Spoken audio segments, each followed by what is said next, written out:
সম্মানিত ভিউয়ার্স, আমরা চলে আসছি মাছ কেনার জন্য। তো অবশ্যই ডেট দেখে মাছ কিনা নিয়ে যাবেন। এই যে দেখেন 2025 সাল 3 মাসের 6 তারিখ। তো এটা আসছে প্রবাসে। তো এটা রুই মাছ দেখেন কত বড় রুই মাছ, 2.5 কিলো ওজনের, দুইটা 5 কিলো, আর এটা 2 কিলো। ভিউয়ার্স, তো 7 কেজি 220 গ্রাম 3টা মাছ নিয়েছি আমরা, 2টা রুই মাছ, একটা পাঙ্গাস মাছ। তো এইগুলো এখন ভিজাইয়া করতে হবে। তো দিয়ে দিলাম তাদের কাছে যে কাইটা দিত। তো দেখেন ভিউয়ার্স, তো একটু করে পানি ভরে নিতেছে প্যাকেটের মধ্যে।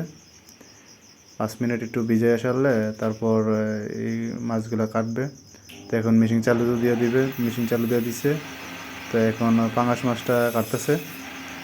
তো ভিউয়ার্স দেখেন, প্রবাসের থেকে যে আমরা মাছ কিনি, তো ঠিক এভাবেই মেশিনে কাটাইয়া নেওয়া যায় মাছগুলা। তো একটা পাঙ্গাস মাছ কিনছি আর 2টা রুই মাছ কিনছি বাসার জন্য। তো আমরা যারা প্রবাসে থাকি ঠিক এইভাবেই মাছ মার্কেটের থেকে কিনে আনতে হয়। তো কাটিং করে দিতেছে মাছগুলা। তো কাটিং করে দিলে বাসাতে একবারে ইজিভাবে রান্না করে ফেলা যায়, তার করতে হয় না।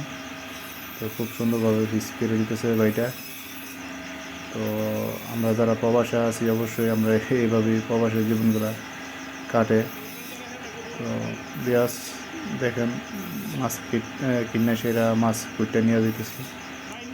তো অবশ্যই এখানে প্রায় বাংলাদেশের 3,000 টাকার মাছ, একটা রুই মাছ প্রায় 2.5 কিলো করে। তো তো দেখেন বিয়াস, কাটা হয়ে গেছে পাঙ্গাস মাছগুলো। তো এখানে কিসের ভিতরে বইরা আমাদেরকে দিয়ে দিতেছে। তো এইগুলো রুই মাছ আর পাঙ্গাস। তো 2টা ফুটলা করছি আমরা। তো এখানে এই যে পাঙ্গাস মাছগুলো আর 2টা রুই মাছ এইখানে। তো আমি বাসাত নিয়ে চলে যাবো এখন। তো কিছু বইরা দিছে ভাইয়ে।